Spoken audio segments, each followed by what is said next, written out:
오늘 우리에게 주신 하나님의 말씀은 민수기 12장 1절로 16절까지 말씀입니다. 모세가 굿수 여자를 취하였더니 그 굿수 여자를 취하였으므로 미리암과 아론이 모세를 비방하니라.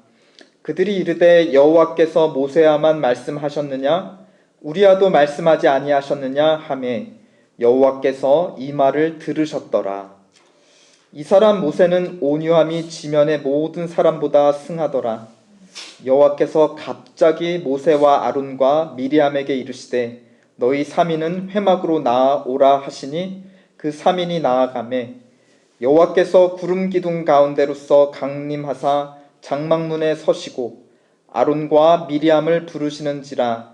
그 두 사람이 나아가매 이르시되 내 말을 들으라. 너희 중에 선지자가 있으면 나 여호와가 이상으로 나를 그에게 알리기도 하고 꿈으로 그와 말하기도 하거니와 내 종 모세와는 그렇지 아니하니 그는 나의 온 집에 충성됨이라. 그와는 내가 대면하여 명백히 말하고 은밀한 말로 아니하며 그는 또 여호와의 형상을 보겠거늘 너희가 어찌하여 내 종 모세 비방하기를 두려워 아니하느냐. 여호와께서 그들을 향하여 진노하시고 떠나심에 구름이 장막 위에서 떠나갔고 미리암은 문둥병이 들려 눈과 같더라. 아론이 미리암을 본즉 문둥병이 들었는지라. 아론이 이에 모세에게 이르되 슬프다 내 주여 우리가 우매한 일을 하여 죄를 얻었으나 청컨대 그 허물을 우리에게 돌리지 마소서. 그로 살이 반이나 썩고 죽어서 모태에서 나온 자 같이 되게 마옵소서. 모세가 여호와께 부르짖어 가로되 하나님이여 원컨대 그를 고쳐 주옵소서. 여호와께서 모세에게 이르시되 그의 아비가 그의 얼굴에 침을 뱉었을지라도 그가 7일간 부끄러워하지 않겠느냐. 그런즉 그를 진 밖에 7일을 거두고 그 후에 들어오게 할지니라 하시니 이에 미리암이 진 밖에 7일 동안 갇혔고 백성은 그를 다시 돌아오게 하기까지 진행치 아니하다가 16절 그 후에 백성이 하세롯에서 진행하여 바란 광야에 진을 치니라. 아멘. 저는 어릴 적 살던 시골 동네에 슈퍼마트가 하나 있었습니다. 이름은 슈퍼인데 사실은 슈퍼가 아니라 스몰마트였죠. 그런데 한쪽에는 담배가 이렇게 진열되어서 담배를 팔았고 또 다른 한쪽 게시판에는 금연 포스터가 붙어 있었습니다. 그래서 제가 어린 눈으로 세상의 아이러니란 아이러니는 슈퍼마트에서 다 배웠습니다. 슈퍼가 아닌데 슈퍼라고 하고 한쪽에선 담배를 팔고 다른 쪽에서는 금연을 하라고 하고 세상이 참 복잡하구나 하는 거를 슈퍼마트에서 다 배웠습니다. 근데 거기 슈퍼마트에 붙어있던 제 포스터 중에 화재 예방 포스터가 꼭 있었어요. 그래서 기억나는 문구가 너도 나도 불조심, 자나깨나 불조심. 혹시 기억나시는 분 있으신지요? 또 하나가 우리 이제 그림 한번 보여주시면 꺼진 불도 다시 보자. 기억나시죠? 네, 꺼진 불도 다시 보자. 최근에도 화재 예방 포스터가 계속 나오고 있는데요. 2018년에 당선됐던 그 포스터 문구가 바로 작은 불씨 하나에 모든 것이 넘어갑니다. 이 세월이 지나도 변하지 않는 화재의 원인은 작은 불이었습니다. 특히 한국 사회에서 화재의 원인 되는 부동의 1위는 그 작은 불은 무엇일까? 바로 담뱃불. 한쪽에선 담배를 팔고 다른 쪽에선 담배를 피지 말고 또 다른 쪽에서는 담뱃불도 조심하자. 그렇죠? 작은 것 하나에 모든 것이 다 넘어간다 하였습니다. 오늘 민수기 말씀에도 화재 사건이 등장을 하는데요. 이 사건 역시 작은 불씨로부터 모든 것이 시작되었습니다. 그 작은 불씨는 다름 아닌 담뱃불은 아니었고 사람의 악한 말, 원망의 말이 원인이 되어서 화재가 일어나게 됩니다. 우리 오늘 12장을 읽었지만 10장부터 계속 이어지는 그 이야기의 연속선상에 있습니다. 민수기 10장 마지막에 이스라엘 백성들은 마침내 시내산을 떠나서 광야로 이제 행진을 시작합니다. 언약궤가 3일 앞을 앞서 지나갔고 백성들이 그 뒤를 따라서 3일 길을 지나갔습니다. 그리고 마침내 언약궤가 머무른 곳에 첫 번째 캠핑을 하게 되었습니다. 그것이 이제 10장의 마지막 장면이었고 이제 11장의 첫 번째 캠핑장의 장면을 보여주고 있는데요. 1절부터 하나님이 들으시기에 백성들이 악한 말로 원망하였다 하였습니다. 그러자 여호와께서 그것을 들으시고 그 불을 붙여서 진 끝으로부터 화재가 일어나기 시작했다라는 것입니다. 그러자 백성들이 모세를 찾아서 간구하였고 2절을 보니까 모세가 어떻게 하였다 하였죠? 모세가 여호와께 기도하니 불이 꺼지게 되었다 하였습니다. 흥미로운 것은 불평하는 말로부터 불이 일어났고 그렇지만 기도하는 말로 그 불이 꺼졌다는 것이 매우 흥미롭습니다. 이 사건은 우리에게 말과 불이 굉장히 그 성질이 유사하다는 것을 가르쳐 줍니다. 둘 다 잘 쓰면 생명을 살리고 잘 못 쓰면 어떻게 되죠? 생명을 앗아간다라는 점에서, 그리고 작은 것에서부터 시작된다는 것에서 말과 불은 유사성이 있습니다. 그래서 신약의 야고보 사도도 이렇게 우리에게 가르치고 있습니다. 이와 같이 혀도 작은 지체로 돼 큰 것을 자랑하도다. 보라, 얼마나 작은 불이 얼마나 많은 나무를 태우는가.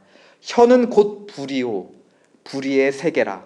혀는 우리 지체 중에서 온몸을 더럽히고 삶의 수레바퀴를 불사르라니 그 사르는 것이 지옥불에서 나느니라 하였습니다. 이렇게 저렇게 불은 꺼졌지만 백성들 마음속 불씨는 아직 꺼지지 않았습니다. 11장 4절을 보면 함께 출애굽했던 외국인 무리들이 불평하기 시작했고 이내 이스라엘 백성들에게도 그 불평이 퍼지게 되었습니다. 그래서 온 백성이 다시 울며 불평하기 시작하였다 하였습니다. 무엇에 대한 불평이었는가? 바로 음식에 대해서 불평하기 시작했습니다. 애굽에서는 고기도 먹고 생선, 과일, 마늘, 야채, 쑥 이런 거 다 먹었는데 이 광야에 나오니까 만나만 먹고 있다. 그래서 애굽으로 돌아가고 싶다라는 원망과 울음이었습니다. 애굽의 음식을 먹고 싶다는 것은 애굽으로 돌아가고 싶다는 말이고, 사실 애굽으로 돌아간다는 것은 애굽 신들에게로 돌아가겠다. 애굽 신들 밑에 있을 때 훨씬 더 잘 먹고 배불렀다. 지금 누구와 누구를 비교하고 있는 거죠? 사실은 애굽의 신과 그들을 출애굽시킨 여호와 하나님을 비교하고 있는 것입니다. 이것은 음식에 대한 불평이 아니라 그 음식을 제공해주는 여호와 하나님에 대한 불평이었고, 애굽 신이 여호와 신보다 더 낫다라고 하는 그런 불평이었던 것입니다. 11장 10절을 보면 백성의 온 가족들이 각기 장막문에서 울고 있었습니다. 이제는 불평과 울음이 온 가족에게까지, 그러니까 어른들만이 아니라 아이들에게까지도 퍼져 나간 것입니다. 그와 마찬가지로 함께 여호와의 진노도 심히 커졌다 하였습니다. 그런데 하나님의 불이 이제 온 백성을 불사르기 직전에 모세는 또 다시 하나님께 기도합니다. 혼자 백성을 돌보려다 보니 이런 부족함이 생겼습니다. 성숙한 지도자들을 세워주시면 괜찮아질 것입니다. 그래도 우리 백성을 이렇게 불사르실 거면 차라리 저를 먼저 죽이십시오 라고 모세가 간고하였습니다. 그러자 하나님은 이번에도 분을 삭히시고 모세의 기도를 또 들어주셨습니다. 그리고 70명의 장로들을 세워주셨습니다. 하나님이 이 장로들을 세우실 때 모세에게 주셨던 하나님의 영이 이들에게도 임하게 되었고, 그러자마자 성령이 충만해지자마자 이들에게 나타난 첫 번째 현상은 무엇이었습니까? 11장 25절을 보시면 그들도 잠깐이지만 모세처럼 예언하였다. 여기서 예언은 반드시 앞에 일어날 일만이 아니라 하나님의 말씀, 하나님의 깊은 뜻을 의미하기도 합니다. 그래서 성령을 받은 자의 첫 번째 증거는 그 말이 변화되는 것이었습니다. 지금까지는 울며 원망했던 자들 중에 하나였지만 성령을 받은 이들의 무엇이 가장 먼저 바뀌었는가? 언어가 바뀌었다. 하나님의 말씀을 증거하기 시작했다는 것입니다. 비록 잠시나마였지만요. 이 두 사건은 연결되어 있는데 우리에게 우리의 말이 마음으로부터 나온다는 것을 가르쳐주고 있습니다. 성령이 없는 마음으로부터는 하나님을 분노케 하는 말이 나왔죠. 그리고 주변 사람을 하나님으로부터 멀어지게 하는 원망의 말들이 나왔습니다. 근데 이 장로님들을 보면 알다시피 성령으로 채워지자 그 마음으로부터 차고 넘쳐서 무슨 말이 나오느냐? 하나님의 말씀이 쏟아져 나오기 시작했다는 것입니다. 주변 사람들을 하나님으로부터 멀어지게 하는 말이 아니라 하나님께로 가까이 이끄는 말들이 그 입에서 나오기 시작했다는 것입니다. 11장 29절에 보면 그래서 모세는 이런 바람을 내비칩니다. 여호와께서 그 신을 모든 백성에게 주사 다 선지자 되게 하시기를 원하노라. 그들이 다 성령 충만함을 받아서 원망의 말이 아니라 하나님의 말씀, 하나님을 믿자, 하나님을 찬양하자, 하나님의 뜻을 신뢰하자라고 하는 사람들을 하나님께로 모으는 그런 선지자들이 되기를 원하노나라고 자기 바람을 밝히고 있습니다. 우리 마음으로부터 차고 넘쳐서 말이 나오기도 하지만 그 말이 또 상대방 마음에 들어가서 그 마음을 또 변화시키기도 합니다. 그렇죠. 마음으로부터 말이 나오고 그 말이 다른 사람 마음에 들어가서 그 마음을 변화시키기도 합니다. 이미 백성에게서 시작되었던 불평이 이제는 모세 가까이에서 보자 하고 있었던 바로 지도자들에게까지도 번지게 되었습니다. 그것이 바로 오늘 우리가 읽은 12장 사건의 배경이 되기도 합니다. 미리암과 아론이라는 지도자들, 한 사람은 여자 선지자요, 아론은 대제사장, 모든 백성을 대표해서 하나님께 화목 제물을 드리는 대제사장 아론이 불평하기 시작했습니다. 작고 사소한 불평이 크고 심각한 불평으로 확대되었습니다. 작은 불에서 큰 불이 일어나는 것처럼 그 시작은 작은 불평이었습니다. 1절을 보시면 다름 아니라 모세의 새 아내에 대한 불평이었습니다. 모세가 구스 여자를 아내로 맞아들였다는 비방으로부터 시작되었습니다. 여기서 구스는 피부가 검은 사람들이다라는, 피부가 검은 민족을 일컫는 통칭이었습니다.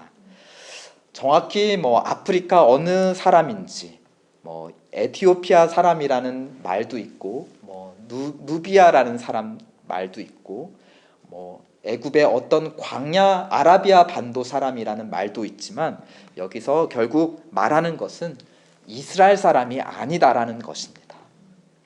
이스라엘이 아닌 외국인과 결혼했다고 해서 모세를 비방하기 시작했습니다.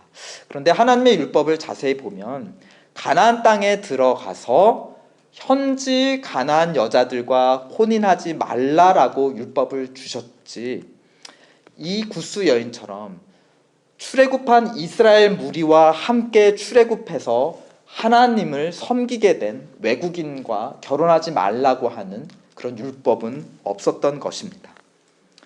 결국 이들은 모세의 권위를 깎아내리기 위한 비방이었고, 모세를 깎아내림으로써 자기들을 높여서 결국은 모세와 우리가 동등한 권위를 가지고 있다는 것을 주장하려고 하였습니다. 그들이 결국 주장하려고 했던 바가 12장 2절에 드러나 있습니다. 우리 2절 다 함께 읽어보실까요? 시작. 그들이 이르되 여호와께서 모세와만 말씀하셨느냐 우리와도 말씀하지 아니하셨느냐 하매 여호와께서 이 말을 들으셨더라. 이 비방에 대해서 3절은 모세의 반응을 뜬금없이 모세가 온유함에 있어서 지면의 모든 사람보다 뛰어나다라고 지켜 세우고 있습니다. 다른 말로 모세가 이 비방을 듣고 어떻게 했다는 거죠?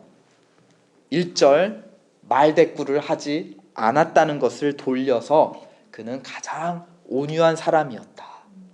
자기 아내를 비방함에도 불구하고 그는 대꾸하지 않았다라는 것입니다. 그런데 그 말을 들은 다른 존재가 있었으니 2절 끝에 보면 하나님께서 이 말을 들으셨다 하였습니다. 하나님은 앞선 두 사건에서도 백성들의 악한 말, 울음소리, 불평, 불만을 다 듣고 계셨습니다. 우리 속담에 낱말은 새가 듣고 반말은 쥐가 듣는다고 하지만 이 성경 말씀에 비추어 우리는 속담을 바꿔야 할 것 같습니다. 어떻게 바꿔야 될까요? 낱말은 하나님께서 들으시고 반말도 하나님께서 들으신다. 그래서 로마서 14장 12절은 우리에게 굉장히 경고하는 말씀을 이렇게 하고 있습니다. 이러므로 우리 각인이 자기 일을 하나님께 직고하리라. 마치 내가 혼자 있을 때 한 말이지만 마치 하나님 앞에 그것을 내가 항상 하나님 앞에 말하는 것 같이 모든 말을 우리는 하나님 앞에 하고 있다. 근데 모세가 침묵하자 하나님께서 직접 대꾸해 주십니다. 4절을 보면 여호와께서 갑자기 모세와 아론과 미리암을 부르셨습니다. 그래서 갑자기는 이제 당장이라는 것이죠. 네, 당장. 5절에 그들을 불러내시고 그들 앞에서 아론과 미리암 앞에서 모세를 친히 높여 주십니다. 6절과 8절에 비교를 통해서 모세를 높여주고 계시는데요. 모세와 다른 선지자를 비교하고 있습니다. 6절 다른 선지자들에게는 내가 이상이나 꿈을 통해서 간접적으로 불투명하게 말을 한다. 내가 직접 말을 섞지 않고 다른 걸 통해서 천사들을 통해서나 꿈이나 이상을 통해서 간접적으로 말씀을 전해준다. 그런데 8절을 보니 모세에게는 그렇게 은밀하게 돌려 말하지 않고 대면하여서, 여기서 대면하다는 히브리 원어는 마우스 투 마우스입니다. 입과 입을 대고, 입과 입을 댄다는 건 동등한 눈 높이로 말을 한다는 거죠. 직접 대면한다는 말이기도 합니다. 눈과 눈을 마주치고 입과 입을 마주쳐서 직접 대면하여 직고한다라는 것입니다. 7절이야말로 가장 이제 6절, 8절에 다른 선지자에게는 이렇게 하지만 8절에 모세와는 직접 말한다 하면서 7절 가운데 하나님의 가장 깊은 마음이 드러납니다. 모세는 나의 온 집에 충성된 종이다. 다른 한글 번역은 좀 더 우리에게 이 말의 뜻을 가깝게 전하고 있습니다. 나는 나의 온 집을 그에게 맡겼다. 그러니까 모세는 내가 가장 신뢰하는 종이다. 내가 다른 사람에게도 말하지만 누구를 통해서 내 말을 전달한다는 겁니까? 나는 모든 걸 모세에게 말하고 모세를 통해서 너희에게 말한다. 모세가 침묵할 때 모세가 비방을 받고 가족을 싸잡아서 비방했을 때도 모세는 침묵하였습니다. 그러자 하나님께서 모세를 친히 높여주셨습니다. 요즘 말로 유행하는 젊은이들 말로는 이게 멋짐이라는 게 폭발한다는 겁니다. 이게 멋짐이라는 게 막 폭발한다. 멋짐. 이런 게 멋진 거 아닙니까? 대꾸하지 않고 나는 딱 침묵하는데 하나님이 알아서 즉시, 즉각, 갑자기 높여주시는 것. 멋짐이라는 게 우리 인생에도 좀 폭발해야 됩니다. 찌르면 찌르는 대로 또 나도 찌르는 거. 한 번 찌르면 두 번 되찌르는 거 아니라 딱 침묵했을 때 하나님께서 높여주는 이 멋짐, 이것이 여러분 인생에도 핵폭발하기를 주님의 이름으로 축원드립니다. 대신 구절을 보시면 반면에 하나님이 미리암과 아론을 향해서는 진노하세요. 근데 진노하신다 하고서는 떠나셨다 하였습니다. 하나님의 진노는 다름 아닌 하나님의 부재입니다.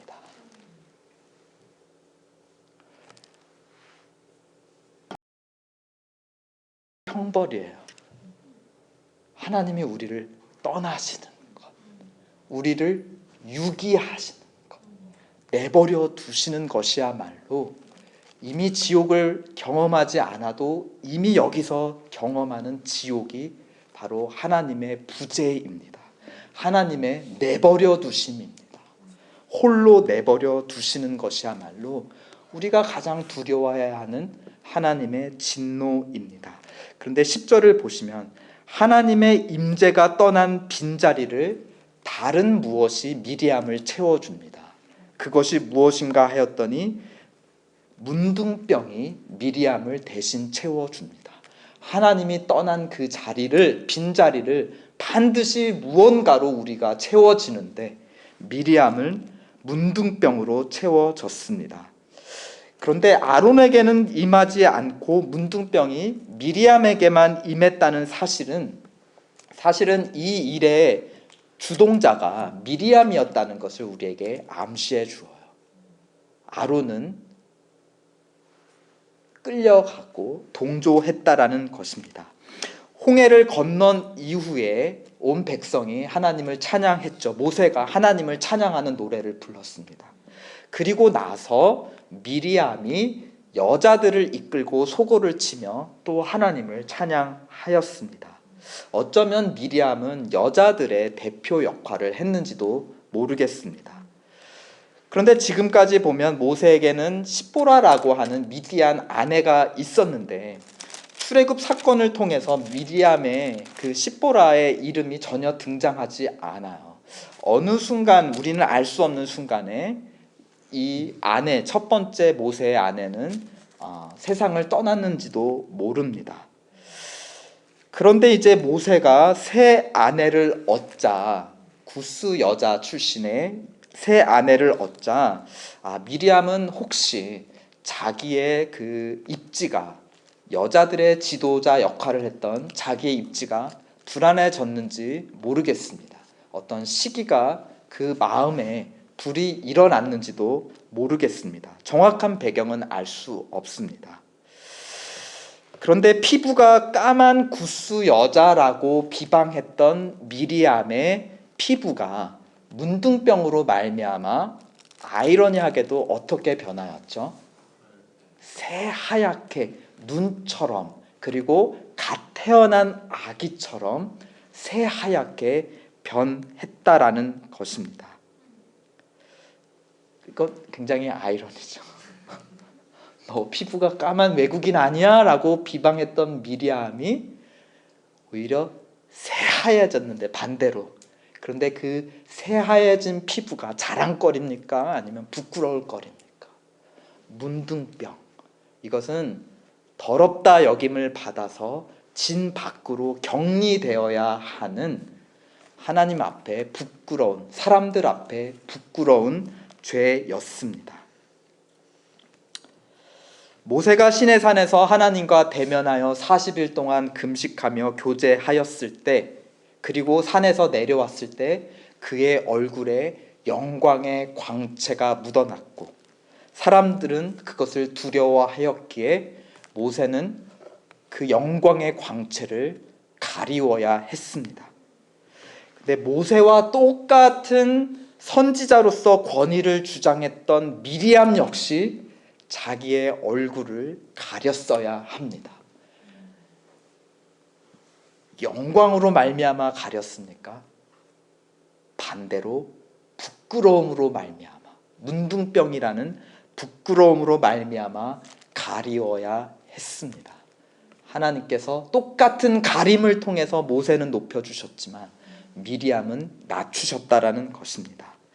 11절, 그제서야 아론은 슬퍼하며 모세를 붙잡고 죄를 고백하고 용서를 구하기 시작합니다. 아론은 대제사장입니다. 하나님과 백성 사이에 서서 중재하는 큰 책임을 가진 자입니다. 나 역시 모세와 똑같은 권세를 가지고 있다고 하나님께 불평하였습니다. 그렇다면 지금 이 상황에서 아론이 해야 되는 역할은 무엇이죠? 미리암과 하나님 사이에 자기가 서서 용서를 하나님께 구해야 됩니다. 미리암을 고쳐주시옵소서라고 자기가 중재를 요청해야죠. 그리고 그 권세를 하나님 앞에, 사람들 앞에서 증명해야 될 것 아닙니까? 그런데 아론은 지금 누구의 바지를 붙잡고 간구하고 있습니까? 모세를 붙잡고 있습니다. 자기 스스로 뭘 증명한 거예요? 하나님이 세우신 대표의 종, 하나님의 충성된 종, 하나님이 자기의 집을 모두 맡긴 그 한 사람이 누구임을 스스로 지금 증명하고 있으니까 모세. 불평과 비난의 불은 백성들 가장자리로부터 시작하였습니다. 진 가장자리에서부터 불이 났다 하였죠. 그리고 그것이 온 백성들에게 퍼지기 시작하였습니다. 마침내 누구에게까지도 번졌죠? 불평의 마음과 말이 아론과 미리암. 이들은 모세의 가족들이었어요. 그쵸? 아론은 모세의 형이었고 미리암은 여동생이었습니다. 이제 모세 한 사람을 이 불평의 마음과 불이 조여오고 포위했습니다. 그 앞에 모세는 어떻게 반응하였을까요? 모세마저 그 말에, 그 불에 휩싸였을까요? 다른 누구도 아닌 자기 가족이 자기를 비방하고 있는 이 상황에 모세는 어떻게 대응하였을까요? 13절 우리 다 함께 읽어보시겠습니다. 시작. 모세가 여호와께 부르짖어 가로되 하나님이여 원컨대 그를 고쳐 주시옵소서. 모세는 이번에도 하나님께 부르짖어 기도합니다. 자신과 자기 아내를 비방한 미리암을 고쳐주시기를 간구하였습니다.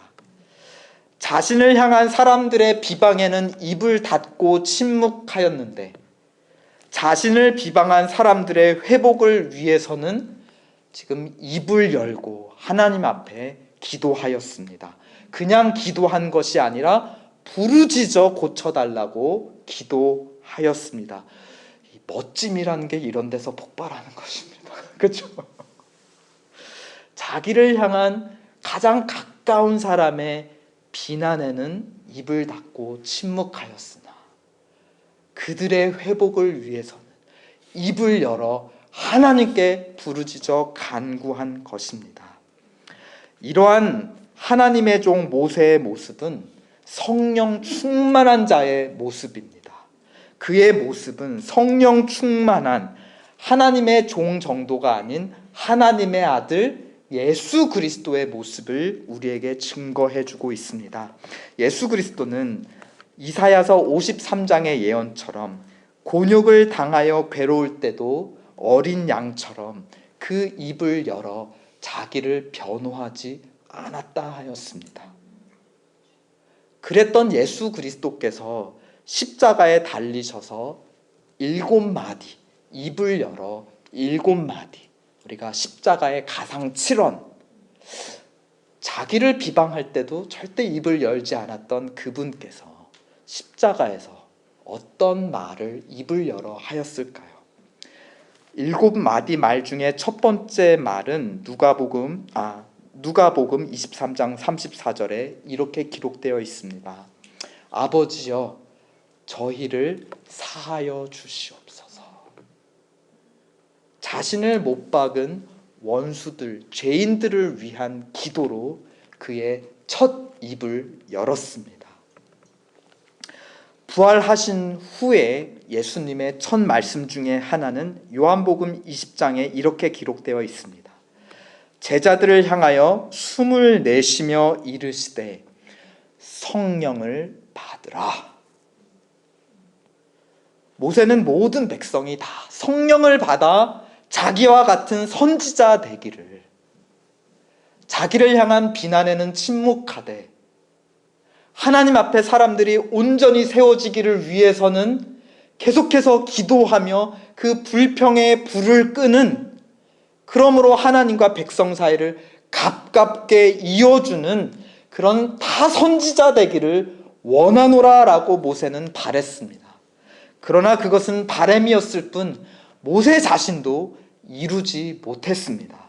그러나 예수 그리스도는 믿는 자마다 성령을 주실 수 있을 만큼 성령으로 충만한, 모세는 자기 자신을 지킬 수 있을 만큼의 성령 충만한 존재였다면 예수 그리스도는 그로 말미암아 믿는 모든 자들을 성령 충만케 하실 수 있을 만큼 그는 성령으로 충만하여 넘치는 하나님의 아들이셨습니다.